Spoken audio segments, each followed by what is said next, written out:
Itsing के बौद्ध निकायों के वर्णन का परिणाम सन 671 से 695। उसकी भूमिका। 4 मुख्य शीर्षकों के नीचे बौद्ध धर्म के 18 निकाय। 1. आर्य महासंघिक निकाय। 7 उपविभाग। त्रिपिटक 3 लाख श्लोकों में। इस पर मगध में आचरण होता है, थोड़े से लाट और सिंधु में, थोड़े से उत्तर और दक्षिण भारत में। पूर्वी भारत में दूसरे निकायों के साथ साथ सिंहल में त्यक्त, दक्षिणी सागर के टापुओं सुमात्रा, जावा इत्यादि में पीछे से प्रविष्ट हुआ। शेन सी पश्चिमी चीन में कुछ अनुयायी। दूसरा आर्य स्थविर निकाय। 3 उपविभाग। त्रिपिटक 3 लाख श्लोकों में। दक्षिण भारत में प्रायः सभी का इससे संबंध है। मगध में इसका प्रचार है, सिंहल में सभी इसको मानते हैं, थोड़े से लाट और सिंधु में। पूर्वी भारत में दूसरे निकायों के साथ साथ उत्तर भारत में नहीं। दक्षिणी सागर के द्वीपों में अभी थोड़ी देर से इसका प्रवेश हुआ, चीन में नहीं। 3. आर्य मूल सर्वास्तिवाद निकाय। 4 उपविभाग। क. मूल सर्वास्तिवाद निकाय। ख. धर्मगुप्त निकाय। ग. महिशासक निकाय। घ. काश्यपीय निकाय। त्रिपिटक 3 लाख श्लोकों में। मगध में यह निकाय सबसे अधिक जोरों पर उत्तर भारत में प्रायः सबका संबंध इससे है, लाट, सिंधु और दक्षिणी भारत में थोड़े से, पूर्वी भारत में दूसरे के साथ साथ 3 उपविभाग ख, ग, घ और भारत विशेष में नहीं पाए जाते, परंतु उद्यान, चमन, अफगानिस्तान, खरचर और कुस्तन में कुछ अनुयायी हैं, सिंहल में नहीं। दक्षिणी सागर के द्वीपों में प्रायः सबके सब इसी के हैं। चंपा कोचिन चीन में थोड़े से, ख पूर्वी चीन में और शेन सी पश्चिमी चीन में पाया जाता है। क, ख, ग, घ यंग से किंग के दक्षिण में, ककंग तुंग और ककंग सी दक्षिणी चीन में फैले हुए हैं। 4 आर्य सम्मितीय निकाय। 4 उपविभाग। त्रिपिटक 2 लाख श्लोकों में। अकेले विनय 30,000 श्लोकों में। सबसे अधिक लाट और सिंधु में फैला हुआ। मगध में इसका प्रचार है, दक्षिणी भारत में थोड़े से, पूर्वी भारत में दूसरे के साथ साथ, उत्तर भारत में नहीं, सिंहल में नहीं, दक्षिणी सागर के टापुओं में थोड़े से, चंपा कोचिन चीन में बहुत से अनुयायी, चीन विशेष में नहीं। भारत तथा अन्य स्थानों में निकायों की भौगोलिक बांट। भारत सामान्य रूप से 18 निकाय मौजूद है। मध्य भारत, मगध, चारों निकायों का प्रचार है, परंतु तीसरे का सबसे अधिक जोर है, सिवाय उसके ख, ग, घ के। पश्चिमी भारत, लाट और सिंधु, चौथे का सबसे अधिक प्रचार, 1, 2, 3 के थोड़े से। उत्तर भारत प्रायः सबका संबंध तीसरे से है, थोड़े से 1 के, 2, 4 नहीं पाए जाते। दक्षिणी भारत प्रायः सबके सब 2 के मानने वाले, थोड़े से दूसरे निकायों के। पूर्वी भारत 1, 2, 3, 4 7 सिंहल अब 2 के मानने वाले, 1 परित्यक्त है, 3, 4 नहीं मिलते। सुमात्रा, जावा और उनके पड़ोसी द्वीप प्रायः सबका संबंध 3 से है, कुछ 4 हैं अभी थोड़े से 1, 2 के। श्याम, थाईलैंड। हाल ही में एक राजा के बौद्धों को पीड़ा देने के कारण इस समय बौद्ध धर्म बिल्कुल नहीं। पूर्वी चीन 3 का ख अच्छा फैल रहा है।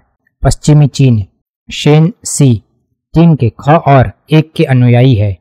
दक्षिणी चीन यंग से किंग के दक्षिण, ककंग तुंग और ककंग सी सारा 3 क, ख, ग, घ अच्छा फैल रहा है। महायान और हीनयान सामान्य रूप से चीन महायान की है। मलयु, सिरिभोज थोड़े से महायानी। उत्तर भारत और दक्षिणी सागर के 10 या अधिक द्वीप, सुमात्रा, जावा इत्यादि सामान्यतः हीनयानी है। भारत के शेष सब स्थान दोनों यान पाए जाते हैं, अर्थात कुछ एक के अनुसार आचरण करते हैं और कुछ दूसरे के अनुसार। इत्सिंग का जीवन चरित्र और भ्रमण वृत्तांत।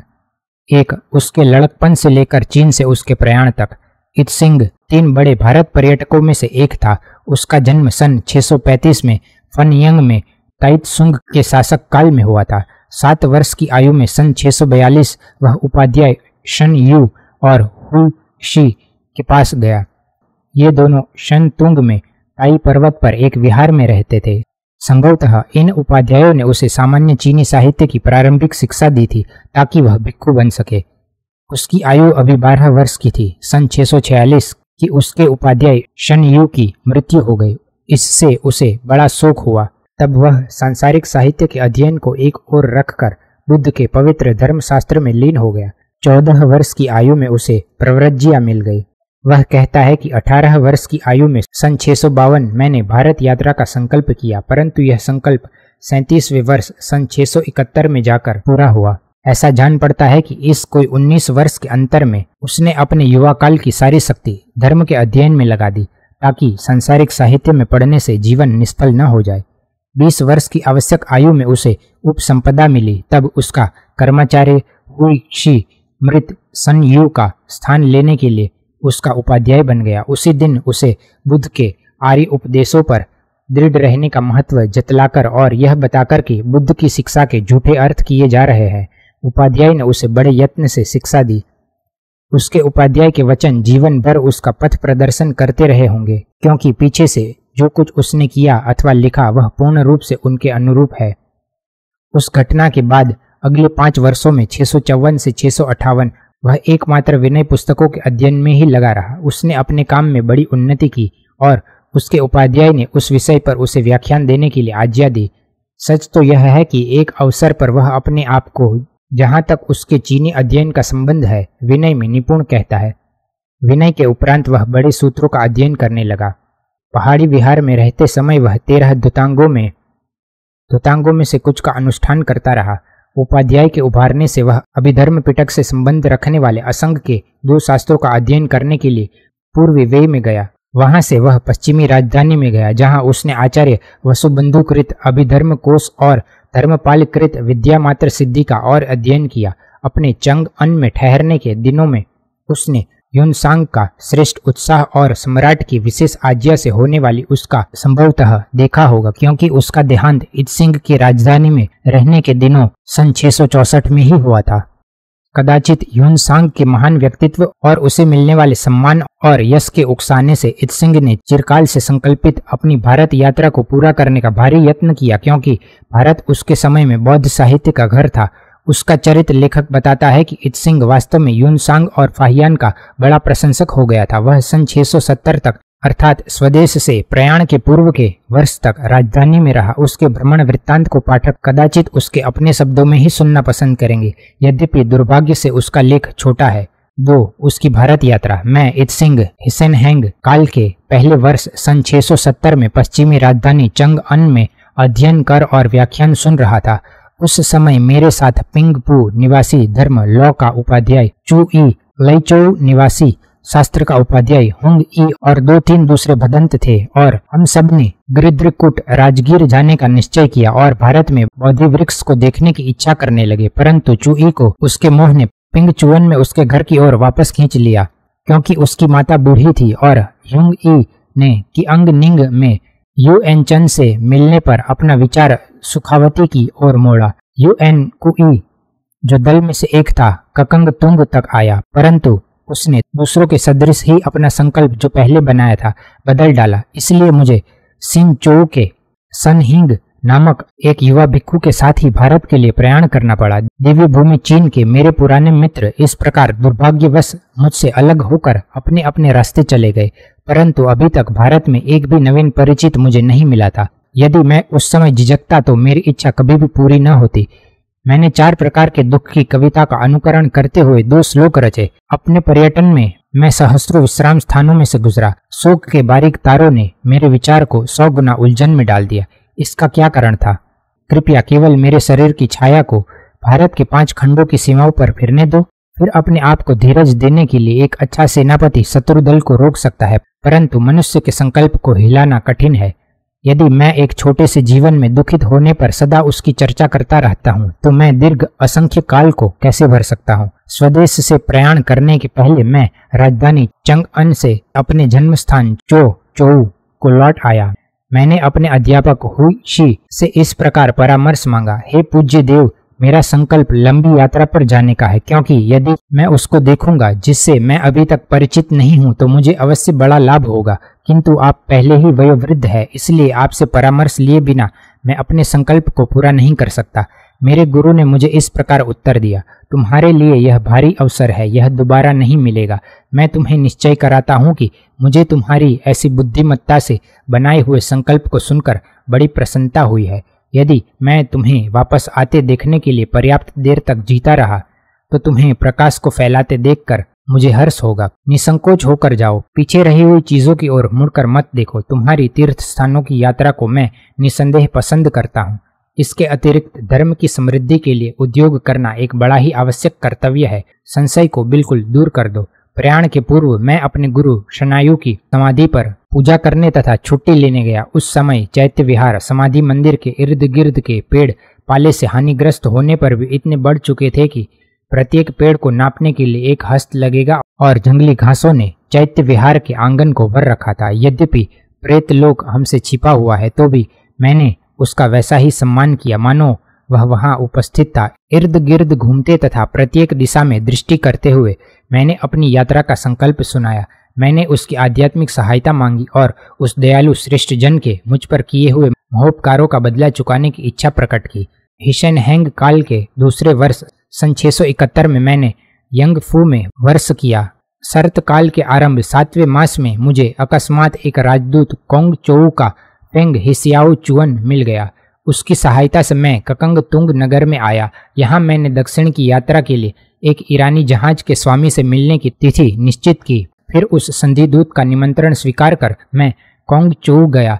अब वह मेरा दोबारा दानपति बना। उसके छोटे भाइयों हिसियाओ तन और हिसियाओ चैन ने, जो कि दोनों राजदूत थे, माननिया निंग और पेन ने, उसके परिवार के सभी लोगों ने मुझे उपहार देकर अनुग्रहित किया। उन्होंने मुझे बहुत बढ़िया प्रकार की वस्तुएं और अत्युत्कृष्ट भोजन दिए। प्रत्येक अपना पूरा यत्न करता था। इससे वे आशा करते थे कि मुझे समुद्र यात्रा में किसी वस्तु की कमी न रहेगी, परंतु वे डरते थे कि भयानक देश में मुझे कुछ कष्ट होंगे। उनका प्रेम मेरे माता पिता के प्रेम के समान गंभीर था। मुझ अनाथ को जिस वस्तु की इच्छा होती थी वे झट से मुझे दे देते थे।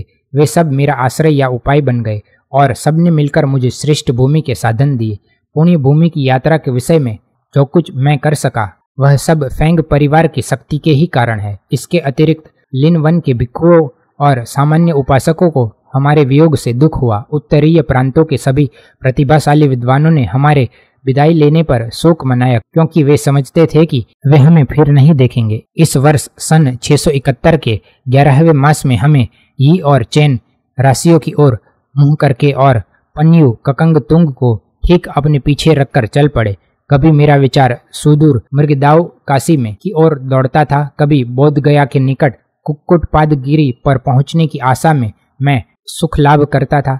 इस समय पहली बरसाती हवा चलने लगी और हमारा जहाज 100 हस्त लंबे रस्सों को 2-2 करके ऊपर से लटकाकर लाल दक्षिण की ओर चला। ची राशि से हमारे अलग होने की ऋतु के आरंभ में नौकापटों का जोड़ा, जिनमें से प्रत्येक 5 लंबाइयों में था, काला उत्तर पीछे छोड़कर उड़ गया। अथाह गहराई में से काटते हुए पानी के बड़े बड़े फुलाव समुद्र पर पर्वत के सदृश हैं। खाड़ी की विस्तृण धारा को तिरछी मिलाती हुई बड़ी बड़ी लहरें बादलों के सदृश आकाश से टकराती है। सवार हुए अभी 20 दिन भी नहीं हुए थे कि जहाज भुज पहुंच गया। मैं वहां उतर गया और 6 मास तक ठहरकर धीरे धीरे शब्द विद्या सीखता रहा। राजा ने मुझे कुछ आश्रय देकर मालवीय देश को भेज दिया। वह अब सिरिभुज कहलाता है। वहां मैं फिर 2 मास ठहरकर कच्छ चला गया। यहाँ से मैंने 12वें मास में यात्रा आरंभ की और फिर राजा के जहाज पर पूर्वी भारत के लिए चल दिया। कच्छ से उत्तर की ओर जाते हुए 10 से अधिक दिनों तक चलने के पश्चात हम नग्न लोगों के देश में पहुंचे। पूर्व की ओर दृष्टि डालने पर हमें 1-2 चीनी मिलों के विस्तार का तट दिखाई दिया। इस पर सरस और मनोहर नारियल के पेड़ों और सुपारी के वनों के सिवा और कुछ न दिखता था। जब वहां के निवासियों ने हमारे पोत को आते देखा तब वे बड़ी उत्सुकता से अपनी छोटी छोटी नावों में सवार हो गए। उनकी संख्या पूरी 100 थी। वे सब नारियल, केले और बैंत तथा बांस की बनी हुई वस्तुएं लाए और हमारी वस्तुओं के साथ उन्होंने उनकी अदला बदली करनी चाहिए। जिस वस्तु के लेने की उन्हें उत्सुकता होती है वह केवल लोहा है। 2 उंगली भर लोहे के टुकड़े के लिए आप उनसे 10-5 नारियल ले सकते हैं।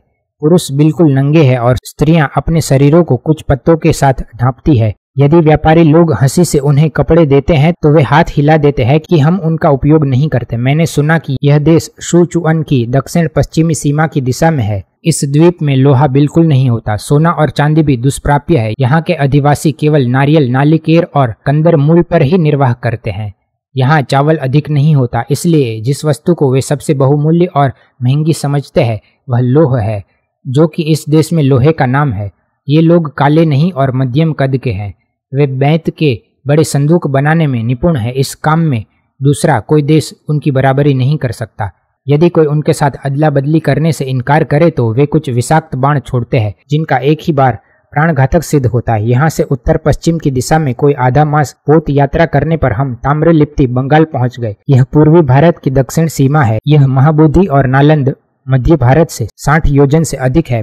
मैं हिस एन हैंग काल के चौथे वर्ष सन 673 के दूसरे मास के 8वें दिन वहां पहुंचा। 5वें मास में मैंने पश्चिम की ओर चलना आरंभ किया। मुझे यत्र तत्र साथी मिल जाते थे।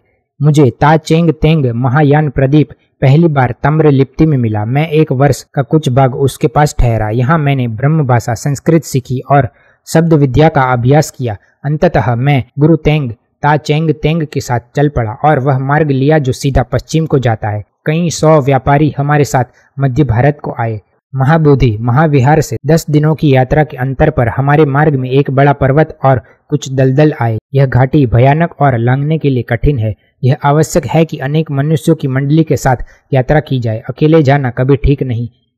उस समय मुझ इत्सिंग पर ऋतु के रोग का आक्रमण हुआ। मेरा शरीर थका हुआ और निर्बल था। मैंने व्यापारियों की मंडली के पीछे जाने का यत्न किया, परंतु ठहर जाने और रोगी होने के कारण उन तक पहुंचने में असमर्थ हो गया। यद्यपि मैं बहुत जोर लगाता था और चलना चाहता था, परंतु 5 चीनी मील चलने में भी मुझे 100 बार ठहरना पड़ता था। वहां नालंद के कोई 20 भिक्खु थे और उनके साथ पूजनीय तेंग भी था। वे सब आगे चले गए थे। मैं ही अकेला पीछे रह गया था और बिना किसी साथी के भयानक पगडंडियों पर चल रहा था। सांझ के समय जब सूर्य छिपने वाला था, कुछ पहाड़ी लुटेरे प्रकट हुए। धनुष को खींचे और उच्च स्वर से चिल्लाते हुए आकर वे मुझे क्रूर दृष्टि से देखने और एक एक करके मेरा अपमान करने लगे। पहले उन्होंने मेरा ऊपर का चोला उतार दिया और फिर नीचे के वस्त्र ले लिए। मेरे पास जितने कमरबंद और बद्दियां, रस्सियां, डोरियां थीं, वास्तव में उस समय मैंने समझा कि इस संसार से मेरी अंतिम विदाई का समय निकट आ गया है और तीर्थ स्थानों की यात्रा की मेरी कामना पूरी न होगी। यदि वे मेरे अंगों को अपने भालों की नोकों से चीर डालते तो मैं अपने चिरकाल से सोचे हुए मूल कार्य को कभी पूरा न कर सकता। इसके अतिरिक्त पश्चिम के देश भारत में यह जनश्रुति थी कि जब लोग किसी गौरांग मनुष्य को पकड़ लेते हैं तब वे उसे मारकर देवों को बलि चढ़ा देते हैं। जब मुझे इस कथा का विचार आया तब मेरा डर दुगना हो गया। इस पर मैंने एक कीचड़ के बिल में घुसकर अपने सारे शरीर को कीच से मैला कर लिया। मैंने अपने आप को पत्तों से ढक लिया। अब मैं एक लाठी के सहारे धीरे धीरे चलने लगा। उस दिन की सांझ हो गई, परंतु विश्राम स्थान अभी दूर था। रात की दूसरी घड़ी में मैं अपने साथी पथिकों के पास जा पहुंचा। मैंने स्पष्ट सुना कि पूजनीय तेंग गांव से बाहर निकलकर उच्च स्वर से कोई मुझे पुकार रहा है। जब हम आपस में मिले तब उसने कृपा पूर्वक मुझे एक चोला दिया। मैं एक छप्पड़ में स्नान करने के पश्चात गांव में गया। उस गांव से कुछ दिन तक उत्तर की ओर चलने पर हम पहले नालंद में पहुंचे। वहां हमने मूलगंध कुटी का पूजन किया और हम गृद्रकूट पर्वत पर चढ़े। यहाँ हमने वह स्थान देखा जिस पर कपड़े लपेटे हुए थे। तत्पश्चात हम महाबोधि विहार में पहुंचे और हमने बुद्ध के वास्तविक मुखमंडल की प्रतिमा का पूजन किया। मैंने सन तुंग के भिक्षुओं तथा उपासकों के दिए हुए मोटे और महीम रेशम के वस्त्र लेकर उनका तथागत के परिमाण नाप का एक कासाई वस्त्र चीवर बनाया और स्वयं अपने हाथ से इसे प्रतिमा पर चढ़ाया। पू के विनय गुरु यूएन के मेरे साथ भेजे हुए सहस्त्रों छोटे छोटे छत्र मैंने उसकी ओर से चढ़ाए। साव के ध्यान गुरु अंताओ ने मुझे बोधि की प्रतिमा को पूजने के लिए कहा था और मैंने उसके नाम से यह कर्तव्य पूरा किया। तब एकाग्रचित्त होकर ऊंचे हृदय, मन और सम्मान से मैंने पंचांग प्रणाम किया। पहले मैंने चीन के लिए कामना की कि धर्म के प्रदेश धर्म धातु में सारे चेतन प्राणियों हन सिंह सत्व में 4 प्रकार के लाभ खूब फैले। मैंने नाग वृक्ष के नीचे पूज्य बुद्ध मैत्रेय से मिलने और सच्ची धार्मिक विधि के अनुसार चलने के निमित्त, ताकि मुझे वह ज्ञान प्राप्त हो जो मैं जन्मों के अधीन नहीं, साधारण पुनर्योग की इच्छा की। मैं सभी पवित्र स्थानों में उनके पूजन के लिए गया। मैं एक घर के पास से गुजरा जिसको चीनी फनचंग वैशाली में कहते हैं और कुशीनगर में पहुंचा। मैं मृगदाव में गया और कुक्कुट पदगिरी पर चढ़ा और नालंद विहार में संभवतः सन 675 से 685 10 वर्षों तक रहा। चुई कुंग काल के पहले वर्ष सन 685 में मैं भारत में वुहिंग नालंद से 6 योजन की दूरी पर एक स्थान में से अलग हुआ। धर्म ग्रंथों को इकट्ठा करने के पश्चात मैंने वापस आने के लिए अपने चरण चिन्हों पर पलटना आरंभ किया। तब मैं ताम्रलिप्ति में लौट आया। वहां पहुंचने के पूर्व मुझे एक बार फिर लुटेरों का एक बड़ा दल मिला। उनकी तलवारों से मैं अपने शरीर की रक्षा बड़ी कठिनता से कर सका और इस प्रकार अपने प्राणों को सवेरे से सांझ तक सुरक्षित रख सका। तत्पश्चात मैं वहां जहाज में बैठा और क च के पास से गुजरा। जो भारतीय ग्रंथ में लाया वे 5 लाख से अधिक श्लोकों के थे। उनका यदि चीनी में अनुवाद किया जाए तो कोई 1 सहस्त्र से अधिक ग्रंथ खंड बनेंगे। इनको लिए हुए मैं अब भुज में बैठा हूँ। स्थूल रूप से भारत के मध्य देश से सीमांत भूमियों प्रत्यंत तक का अंतर पूर्व में और पश्चिम में 300 योजन से अधिक है। दक्षिण में और उत्तर में प्रत्यंत तक की दूरी 400 योजन से अधिक है। यद्यपि मैंने स्वयं सारी सीमाएं नहीं देखी और दूरी नहीं जांची, फिर भी मैं पूछताछ से जानता हूँ। ताम्रलिप्ति भारत की पूर्वी सीमा से 40 योजन दक्षिण को है। वहाँ 5-6 बुद्ध विहार है। लोग धनवान हैं। इसका संबंध पूर्वी भारत से है और यह महाबोधि और श्री नालंद से कोई 60 योजन है। चीन को लौटते हुए हम इसी स्थान से जहाज में बैठते हैं। यहाँ से दक्षिण पूर्व दिशा में 2 मास तक चलने के पश्चात हम क-च में आते हैं। इस समय तक भोज से वहाँ जहाज आ जाता है। यह बात प्रायः वर्ष के पहले या दूसरे मास में होती है। परंतु सिंहल द्वीप जाने वालों को दक्षिण पश्चिम दिशा में जाना पड़ता है। कहते हैं वह द्वीप 700 योजन परे है। हम हेमंत तक क-च में ठहरते हैं, फिर जहाज पर दक्षिण की ओर जाते हैं और 1 मास के बाद मलयू के देश में पहुंचते हैं, और जो अब भुज हो गया है इसके अधीन कई राज्य हैं। पहुंचने का समय प्रायः पहले या दूसरे मास में होता है। हम वहां ग्रीष्म के मध्य तक ठहरकर उत्तर की ओर जहाज में चल देते हैं। कोई 1 मास से हम कंगतुंग पहुंचते हैं। इस समय तक वर्ष का पहला आधा भाग बीत जाता है। जब हमें अपने पूर्व पुण्य कर्मों की शक्ति की सहायता हो तब यात्रा सब कहीं ऐसी ही सुगम और आनंददायक होती है मानो हम बाजार में से जा रहे हैं। परंतु इसके विपरीत जब हमारे पास कर्म का अधिक प्रभाव न हो तब हमें विभीषिका की ऐसी ही संभावना होती है मानो एक बालक एक लेटने के घोंसले में हो। मैंने इस प्रकार संक्षेप से स्वदेश मार्ग का वर्णन कर दिया है और मुझे आशा है कि बुद्धिमान अब भी अपने ज्ञान को और सुनकर बढ़ाएंगे। दक्षिणी सागर के द्वीपों के अनेक राजा और रानी बौद्ध धर्म की प्रशंसा करते तथा उसमें विश्वास रखते हैं और उनके मन पुण्य कर्मों के उपार्जन में लगे हुए हैं। भुज के दुर्गबंध नगर में बौद्ध भिक्षुओं की संख्या 1000 से अधिक है। उनके मन शिक्षा प्राप्ति तथा उत्तम अनुष्ठानों पर झुके हुए हैं। वे सभी वर्तमान विषयों की खोज तथा उनका अध्ययन उसी प्रकार करते हैं जैसे कि मध्य भारत में होता है। नियमों और प्रक्रियाओं में कुछ भी भेद नहीं। यदि कोई चीनी बौद्ध भिक्षु व्याख्यान सुनने और मूल पुस्तकों को पढ़ने के लिए पश्चिम भारत जाना चाहता है तो उसके लिए यह अच्छा होगा कि वह यहाँ 1-2 वर्ष ठहरकर विशेष नियमों का अभ्यास करे और फिर मध्य भारत को जाए। भुज नदी के मुहाने पर मैं व्यापारी के द्वारा ककंगतुंग को विश्वास पत्र के रूप में चिट्ठी भेजने, अपने मित्रों को मिलने और कागज तथा स्याही की टिक्कियां मांगने के लिए, जो ब्रह्म भाषा में सूत्रों की नकल करने के लिए बरती जाती है, और भाड़े पर लेखक लेने को साधन व्यय मांगने के लिए जहाज पर गया। ठीक उस समय व्यापारी ने वायु को अनुकूल पाया और वात वस्त्रों को पूर्ण रूप से ऊंचा कर दिया। इस प्रकार मुझे वापस ले जाया गया। यद्यपि मेरी स्वयं स्वदेश जाने की इच्छा न थी। यदि मैं ठहर जाने के लिए कहता भी तो ऐसा करने के लिए कोई साधन न था।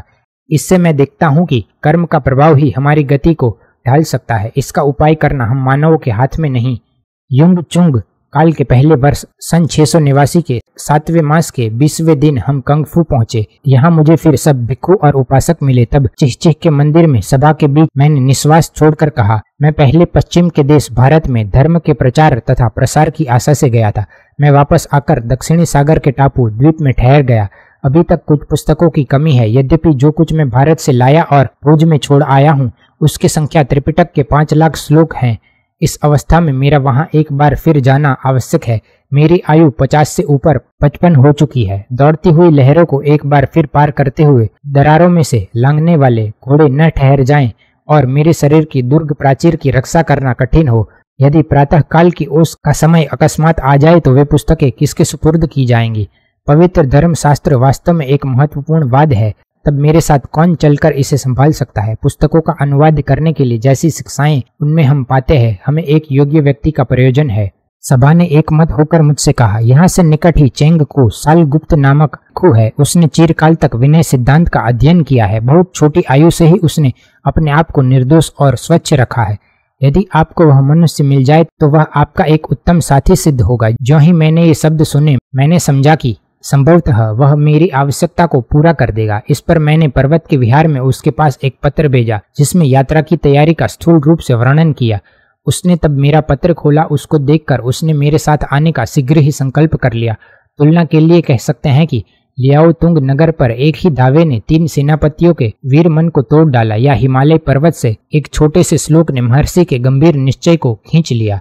उसने शांत नदियों और देवदारू के वनों को जिनमें वह रहता था शहर से छोड़ दिया। उसने पाषाण द्वार की पहाड़ी ककुंग तुंग के उत्तर पश्चिम में सिहमैन के सामने अपनी बाहों को समेटा और राज आज्या के विहार चिहचिह में अपना अंचल ऊपर को उठाया। हमने अपनी छोटी छतरी झुकाई और कन्फ्यूशस के सदृश मित्रभाव से बातें की, क्योंकि हम दोनों ने अपने पांचों अंग धर्म को दे दिए थे।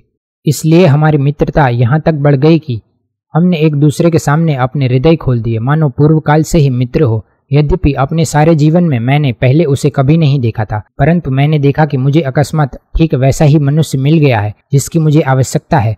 एक निर्मल रात को हम दोनों ने गंभीरता पूर्वक अपने भावी कार्य पर विचार किया। तब चेंग कू ने मुझे कहा, जब भलाई भलाई से मिलना चाहती है तब वे बिना किसी माध्यम से आपस में मिल जाती है, और जब समय परिणत होने वाला होता है तब चाहे लोग चाहें भी इसे कोई ठहरा नहीं सकता। तब क्या मैं आपके साथ त्रिपिटक का प्रचार करने और भविष्य के लिए एक सहस्त्र दीपक जलाने में सहायता देने का सच्चे मन से प्रस्ताव करूं? तब हम मंदिर के प्रधान की एन और दूसरों से विदाई लेने के लिए फिर हिसिया पर्वत पर गए। की एन जानता था कि ठीक समय पर क्या करना चाहिए और उसने उसके अनुसार ही आचरण किया। उसकी इच्छा हमें अपने पास और अधिक अटका रखने की कभी न होती थी। जब हमने उसे देखा और कुछ सोच रखा था, उसे बताया, तब उसने हमें सहायता दी और सब पसंद किया। उसे अपनी आवश्यकताओं की कभी चिंता न होती थी। वह सदा दूसरों को सहायता देने में ही तत्पर रहता था।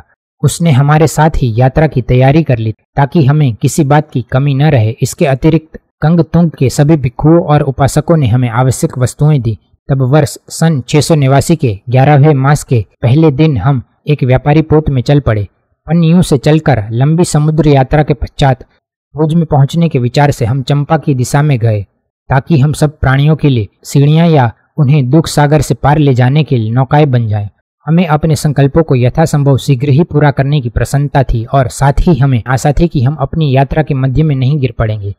चेंग कू, ताओ, ताओ हुंग और 2 और भिक्षु इत्सिंग के पीछे गए। उन्होंने भुज में 3 वर्ष सूत्रों का अध्ययन किया। ताओ हुंग उस समय सन 689 में 20 वर्ष का और जब इत्सिंग ने वृत्तांत लिखा 23 वर्ष का था।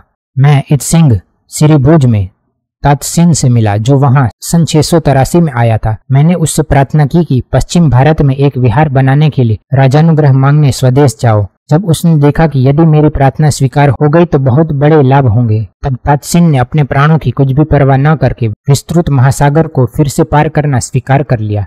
तिएन सो काल के तीसरे वर्ष सन 692 के 5वें मास के 15वें दिन चंग उन सी अनफू को वापस लौटने के लिए वह एक व्यापारी पोत में बैठा।